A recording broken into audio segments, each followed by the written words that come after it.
said affordability was a con job, and you didn't want to, you said last night you didn't want to talk about affordability. I talked about it. When did I not want to talk about it? I talk about it all the time. We are much better than Biden and all of them. Now, just so you understand, do you remember that the Biden administration had the highest inflation in 48 years, but most people say ever recorded? Do you remember that?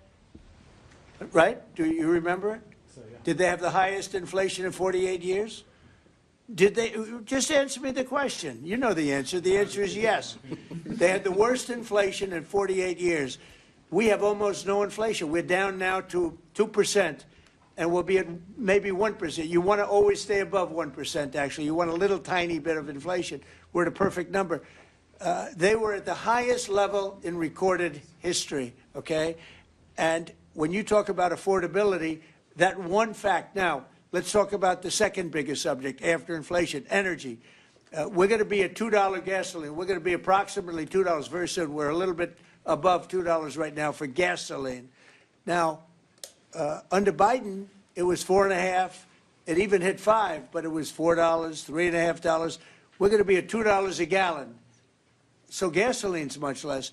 Energy costs are less. When you have energy and when you have gasoline less, everything else follows. It's such a big category. So when you have lower energy prices, which I think you admit we do substantially, that means everything else. So we are the victors on affordability. But if I watched that election, which I was not much involved in, I didn't support Virginia, the candidate, didn't do a lot of support for the other candidates.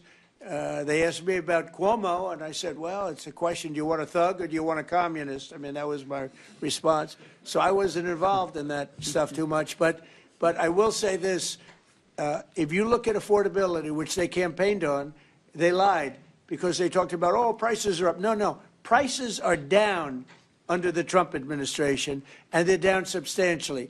Energy prices are down by 30, 35, 40%. Gasoline is way down. And the other big thing is inflation is way down. The biggest thing is inflation. The second biggest thing is energy. Energy is way down, and what's also down? Gasoline. Also, the biggest thing is inflation, and it's way down. We took over a mess, the highest inflation in recorded history. Some people would say 48 years. I'll take either one of them. But I believe it's the highest inflation in recorded history. That alone makes it impossible for them to have done a good job affordability-wise. And one other thing, when I came into office, Victor, 2 days into office, they were screaming at me about the cost of eggs. I was there for 2 days. Eggs had quadrupled.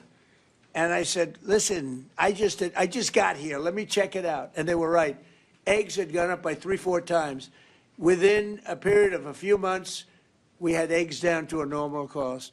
We did a great job on groceries and affordability. The only problem is the fake news. You people don't want to report it. And in fact, I'd like to ask Karoline. Where's Karoline? I'd like to ask Karoline a question. Where is she? Did she? Uh-oh. She deserted us. She deserted me. Our great Karoline superstar deserted me. Anyway. How long, sir, she's right outside. Mr. President. How long She was going to talk about, because the fake news yesterday, they talked about that. They said, oh, I don't want to talk about affordability.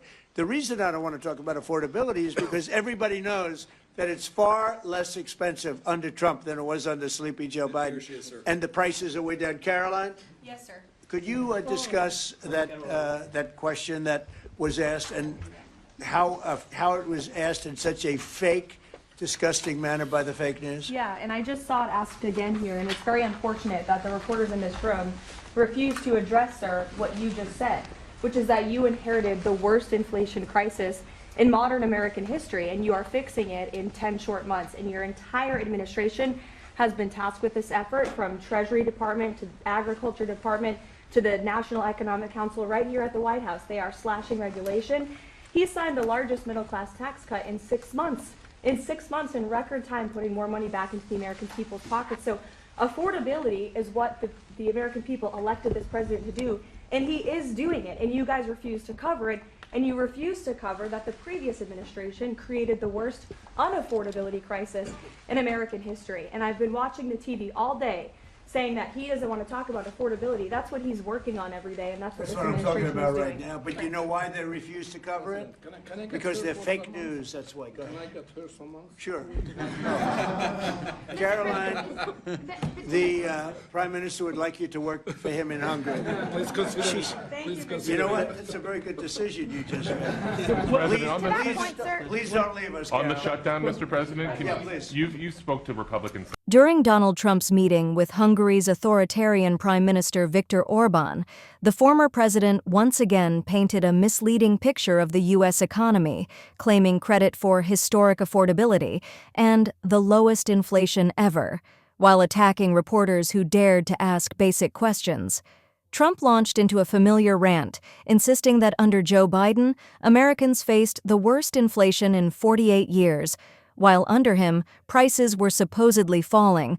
What he didn't mention is that inflation had surged globally after the pandemic, and that Biden's economic team, not Trump's, actually brought it back down to near normal levels through the Inflation Reduction Act and strategic energy policy.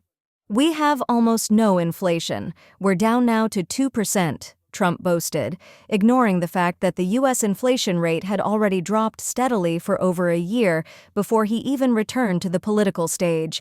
Then came the deflection. Trump turned to his press aide, Karoline Leavitt, to scold reporters for not covering what he called his affordability success, even though he's not in office. Leavitt doubled down, echoing Trump's false claim that he inherited the worst inflation crisis in modern history and had fixed it in 10 short months. Let's be clear, that's fiction. The Biden administration faced record supply chain chaos, war-driven energy shocks, and a global pandemic hangover, and still managed to rebuild jobs, cut child poverty in half, and drive down inflation faster than any other major economy.